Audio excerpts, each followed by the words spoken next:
I was always told that Thresher sharks, they're the sharks with a very long tail. Not the length of its tail, but on the tip of its tail, there's a part that extends up and away.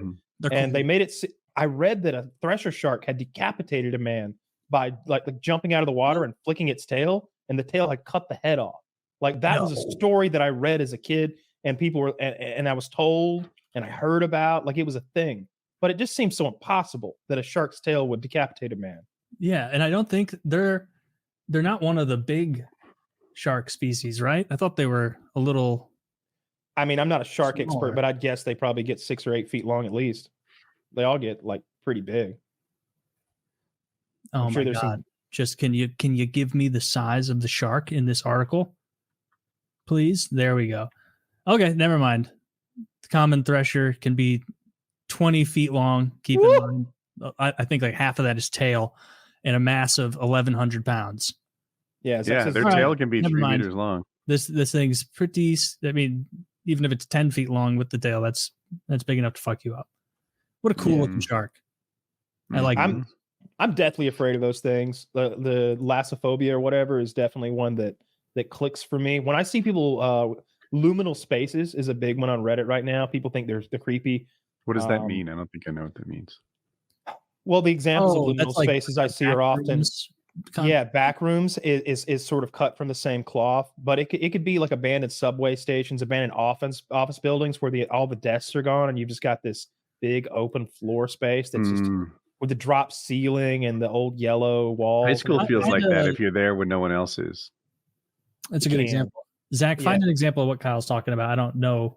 Luminal spaces. Yeah. Liminal. But Lophobranchii, that one. That and the space is one I fear so much. Not because I think it'll ever happen to me, but just when I'm watching a movie and the character is in a position where they're in their spacesuit and they get flicked off and they're like off the ship and they're floating and flying. It's like, that's such a bad way to go. That's a bad way to go. Yeah, I mean, this is a cool hallway. I like this. It'd be suffocating, right? Probably. You would eventually suffocate, but the thing is, they don't show this in the movies, but common sense would tell you they're not just floating off on one axis. You know, they're spinning and rotating because they're in 0G and something violent happened to them that cast them off the ship. So they're not just going end over end. They're probably also spinning. Like they're in this weird, and it's completely uncontrollable because it's not like when you free dive, for example. You can control yourself in midair. You can kind of flex your body in certain ways and get orientated the way a cat does, but not in 0G. So you would be spinning, and then you would be vomiting, and in zero gravity, the vomit turns into this bubble over your face, and you inhale it, and you suffocate on your own vomit. I don't know. It's occurred to me that if you're spinning in space at 0Gs, it doesn't have the same turn you upside down, right side up. It does, though. It's the same way that the idea of spinning a spaceship to create that artificial gravity that's put the centrifugal forces pushing you out. Like you'd be experiencing those same feelings because as you're not only even if you close your eyes, like you'd be feeling the forces from the spin. That surprises me because I would think that if my center of gravity was like 3 feet, like if I'm rotating at my waist or something, that's just not the same as a spaceship meant to be 300 feet of spinning disc. Well, I just mean that spin is creating forces on you that you can feel. No, yeah, we're on the same page, but just how many forces does that create? How much? I would think almost nothing. Now, visually, there's a thing going on there, but it doesn't have the same thing that here on Earth we would, where all the blood's rushing to your head, all the blood's rushing to your feet, back and forth, back and forth. I think it would. I think in 0G. Why would it? Yeah, I think that you spinning is forcing it away from the center of centripetal force, or is that centrifugal force? I mean, who's to say like you're even? I don't think you'd feel the spin. I mean, I think that without being on land, there's no real. Without referencing something else, you're not spinning at all. If you had like a water bottle that you were spinning even in 0G and did this with it upside down, the water would be in the top of it, like against the edges, the same way.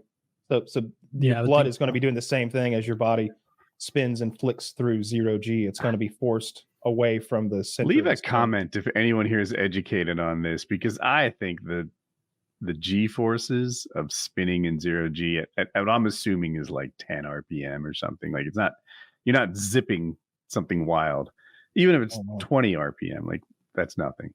I don't think there's many G's created by something like that at all. I think it would be, but also that just dying like that would be a nightmare. I'm terrified of that. And then, sinking. That's so avoidable though. It's incredibly avoidable. It's the movies that bother me. And then like the ocean depths, like just that dark, endless, dark water. Is it drowning or is it the creatures? Both. It's both. And also just like the cold of it and the darkness of it and the unknown of it. Like if you look across and there's a tiger looking at you, like at least you have quantified the terror and the danger, but if you're just sinking into the water and something brushes your leg, your imagination gets to create the most horrific things. Yeah. Like maybe it was just a little grouper fish or like one of those little fish that nibbles dead skin off, but your brain is not going to think that. It's going to think giant squid. It's going to pull me down with those hook things on its tentacles. And the biggest shark to have ever been is here. Yeah. Right now. Yeah. Megalodon. It's Megalodon. I don't even think that's like, I guess what quality is a phobia? Just any fear, or does it have to be maladaptive? I think it's just fear, but I think it's just, I know when I see those images of like a swimmer and then like the vast void beneath their little flicking legs down below them and you see the water go from blue to complete blackness down there. And they're like, this is an 800-meter sinkhole off the coast of Tahiti. When you're here, there's blah, blah. That's terrifying to me. Like, even that little thing where I saw the guy, he's on a, the thing that, the boats that carry the Connex boxes, the shipping boxes or whatever. Mm-hmm. They said it was like a rite of passage on their crew that when they go over the Mariana Trench, they get out and go for a swim. And like, I know that it's the same thing with skyscraper. You fall 50 feet versus a 500 feet. You're dead. You drown in a puddle, but it's no different really than drowning in 10,000 feet of water, or whatever the Marianas Trench is. It's miles of water. But that just creeped me out a little bit. Like I don't know why. Like just the water being extra deep is the unknown. Scary. There's so much stuff down there we don't know about. We don't know where it is. They can move quickly. We move sluggishly. I wonder if there's less life above the Mariana Trench. I would think there's more life where sunlight can reach the bottom. I think definitely it'd be a desert like above the Mariana Trench. I don't know. They find cool stuff down there. I mean, a little, but it's not going from so there's some energy coming from the earth itself, like gases or steam or like heat coming out. And there's tiny bits of life there. But if you're, 20,000 feet above that, 15, I don't know how deep it is. That's not impacting you at all on the surface. On the surface is an aquatic desert, I bet. Yeah, I would think most, I don't know, a lot of the ocean's super, super deep like that. Obviously, the coastal regions is where there's just an abundance of life everywhere, I would imagine, especially when there's brackish water intermixing and all that stuff. But yeah, I don't like the water. I don't like the scary things that live in it. It's one of my bigger fears. I'd rather face a den of rattlesnakes than fall into a shark tank or something like that. Oh my God. Yeah. Well, I mean, that's for sure.